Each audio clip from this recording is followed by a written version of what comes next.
What's going on, everybody? My name's Chris. Welcome to my channel. This is part 4 of my StewMac.com tenor ukulele kit build. Last time we built the mold that holds the sides. So this time we're going to attach the sides together using the heel and the neck blocks, and then attach the flexible lining that goes around the sides on the top and the bottom.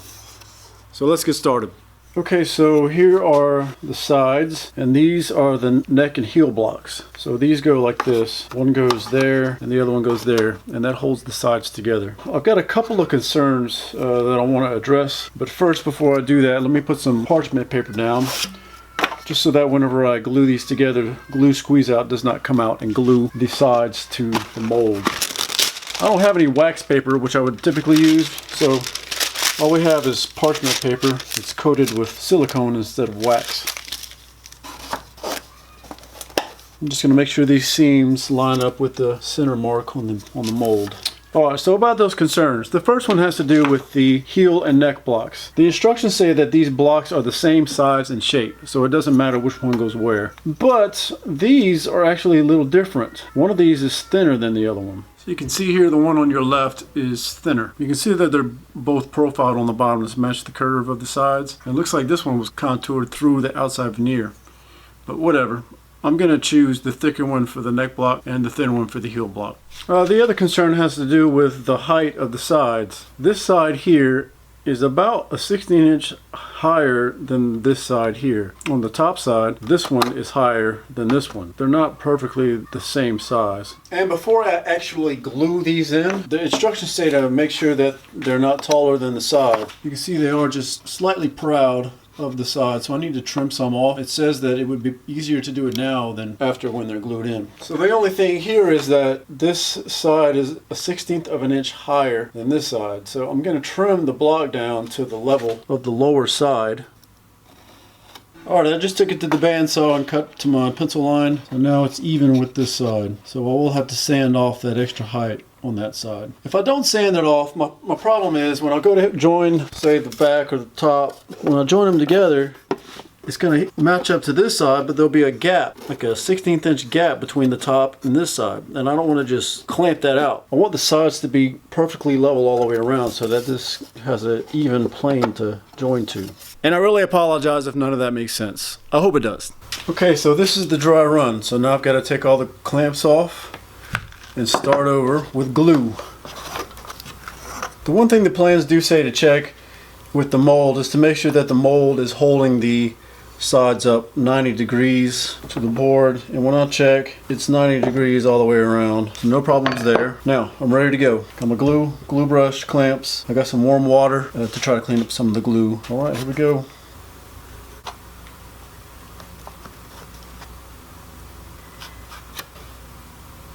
And I'm just eyeing this block. I'm just kind of putting it in the middle of the seam there. No doubt I'll have to clean some up with a card scraper or something, but this will at least get the majority of it.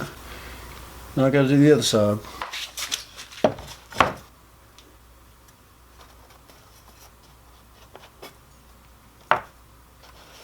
Yeah, you know what I just realized? I need parchment paper in between this block and the sides. I don't want to glue the sides to the block there.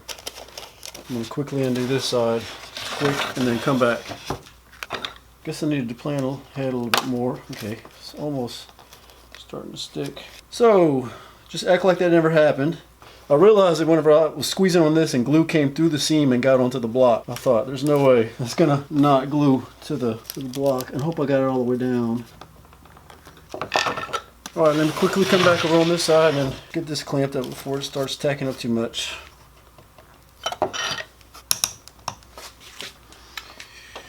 Alright, got a good amount of glue squeeze out happening. Let's try to get some of that up.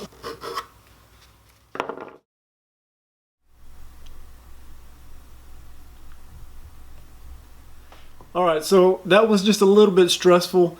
And the main reason was because I forgot to put the pieces of parchment paper in between the mold block and the side. I put them on the bottom, but totally forgot about the side until I saw that glue squeezing through the seam. Had I not remembered that, that would have been pretty bad when I went to undo this all. I'm glad I remembered that, although that shows that even with a dry run, things can still go wrong.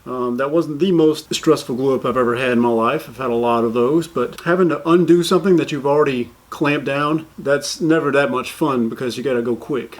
All right, so overall, it's worked out. My main thought going into this was to make sure that the sides were pressed down all the way and the blocks were pressed down all the way to the mold to make sure that they're all on the same plane. So anyway, we'll let this dry and then I'll come take the clamps off and we'll get to applying the lining. Okay, it's been a few hours. That should be good and dry now. So I'm gonna go ahead and take the clamps off. I'm gonna just hope it didn't glue down at all. It was a little bit glued right there, it popped off. All right, there we go. So there's going to be a little bit of cleanup I have to do to clean off the glue squeeze out where it got on the outside. But here you can see the difference between the height of the two sides. There's a height difference. So I got a good bit to sand off of this side to get it flush even with this side. Looks like I got the block off center a little bit with the seam there. So that's the first thing I noticed that I did wrong. I'm hoping that doesn't cause any issues later on. And also I've noticed that I didn't quite get the seam together all the way. It's touching up here, but it opens up a little bit down there. The other side, I did a better job on. You can see the seam completely together. Okay, I figured some stuff out here. The instructions say to attach the flexible lining, which is this, flush with the top and the bottom. Well, that'll work on the bottom because I've got it flush. Everything's flush on that side, pushing up against this board. But here I've got this height difference. I figured out this is the lowest spot. I took my combo square and I set it on top of the side and I ran the ruler down until it was touching the ground.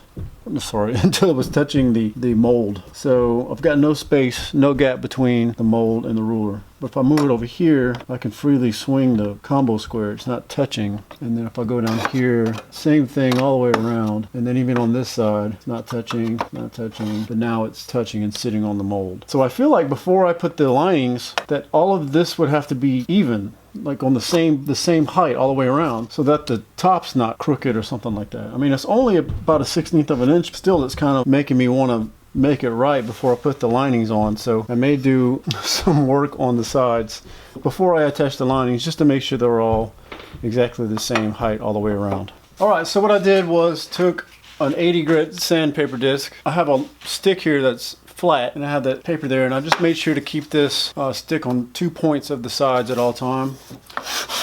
And I just focused the sandpaper mainly on the upper bout and the lower bout to get rid of that step. But I did end up going around the whole thing. So now this is flat. There's no step here anymore. So I feel better about that now. So I'm going to spend a little bit more time on the waist areas and then I'll move on to the next step. I'll see you when we go to put the linings on.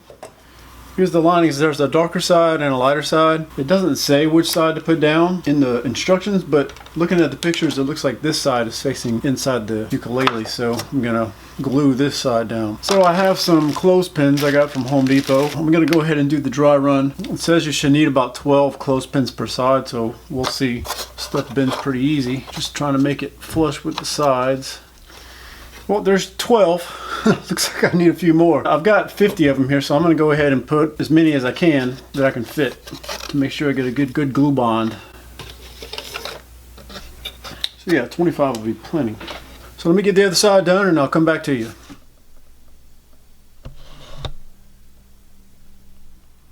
Hey, you may notice I'm wearing a different shirt. Like many of you out there, I have a full-time job. I've got 4 kids. I've got a house to take care of, grass to cut, so you come to the shop when you can. So today I've got a little bit of time, so I'm back down in the shop. Let me show you what I did since last time, that last shot you just saw. I've added some rubber bands to the clothespins, to about half of them, to get a little bit more clamping strength out of them. So next I'm going to put some blue tape on the inside underneath the linings, and then I'll be ready to glue the linings down. Now the blue tape will help to clean up a lot of the glue squeeze out, so let's get some tape on here. So I'm going to take it out of the mold to do this. And this is crazy. Since I've been in here 3 days ago, there's actually a spider web inside the body, and there's a spider, just since the last time. And I know it's hard for you to see, but it's hard for me to see too because I just don't have enough light. It's hard to really see if I'm all the way up against the linings, but it'll have to do for now. So let me go ahead and get tape all the way across it, and I'll come back to you.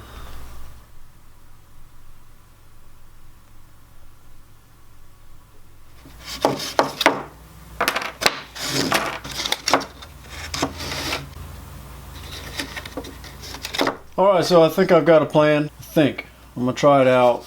I'm basically gonna get glue on the strip and then I'm trying to get the whole thing in there, sitting in there like that, and just work my way around until I get it all done. So let's do it. Kids just got home too, so I'm gonna try not to hurry too much. Just gotta try to make sure that they're all level with the top. So there's definitely gonna be some squeeze out on the top that I'll just have to clean up later. Try to spread these rubber band ones out. I don't want to glue the clothespins onto the linings where it's coming out a lot at, so I'm going to try to wipe up some of it where it's coming out a lot. Alright, so it's on there, and I'm just going to fill in the gaps with these non-rubber banded ones. Alright, let's see.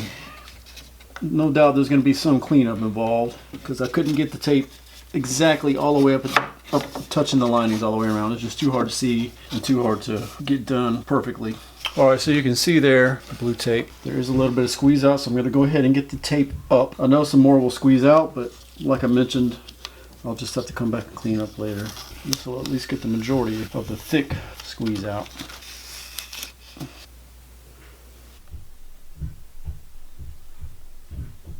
And some of this squeeze out that's still left after taking up the tape, I can get some of that out so it's not so thick when I go to clean up later. I'm just using a flathead screwdriver to scrape up right against the linings.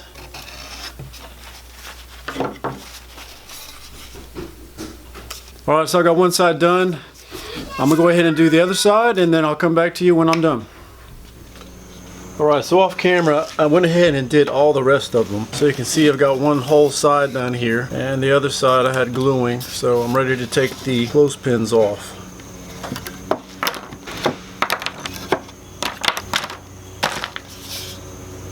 I only had one small issue putting the other side on. The linings were too long to fit, so when I was trying to fit it in, it cracked at one spot, but no big deal. I just continued going.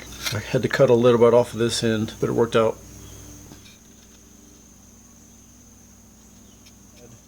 There's only one other problem I've had so far. The sides are laminate, so it looks like it's cracking on the edges. And I don't know if I did that or what. It's not even the side that I was sanding on, so somehow this has started to crack. And I guess it's going to be showing when I put the top on. So I don't know, maybe there will be a way that I can hide that a little bit. We'll see.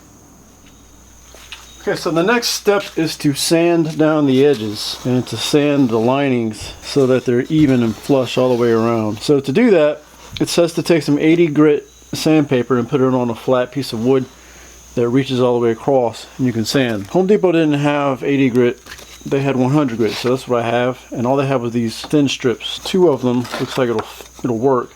So I'm gonna get a piece of wood long enough that I can fit both of these on there and then I can start sanding. So I've got this 2x4 and what I'll do is I'll probably have it on end and have the sandpaper on the side and just tape the sandpaper down. But what I need to do is I need to first cut this down to size, and then I need to make sure that the side that the sandpaper's on is flat, like dead flat. So I'm going to cut this down to size and I'll probably straighten one end up with a hand plane or something, then I'll be ready to go.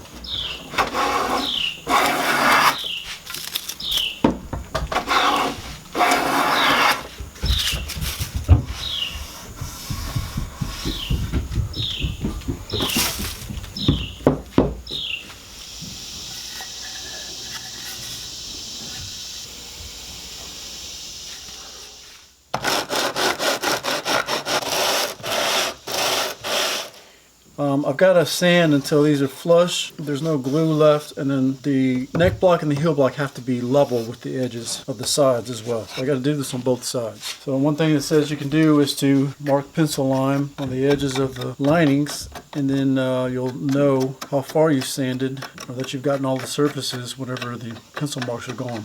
When I get done with both sides, I'll come back to you.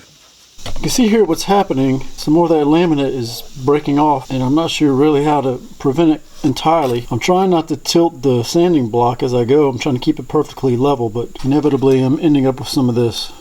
Try to be as careful as I can.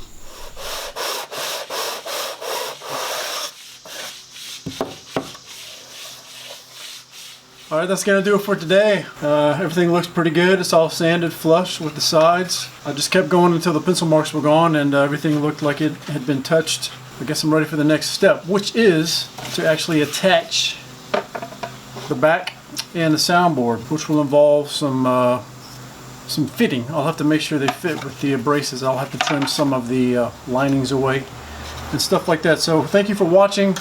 I'm glad you checked it out, and don't forget to subscribe so that you can see all the other parts coming up in this series. Thanks for watching, and I'll see you next time. Bye.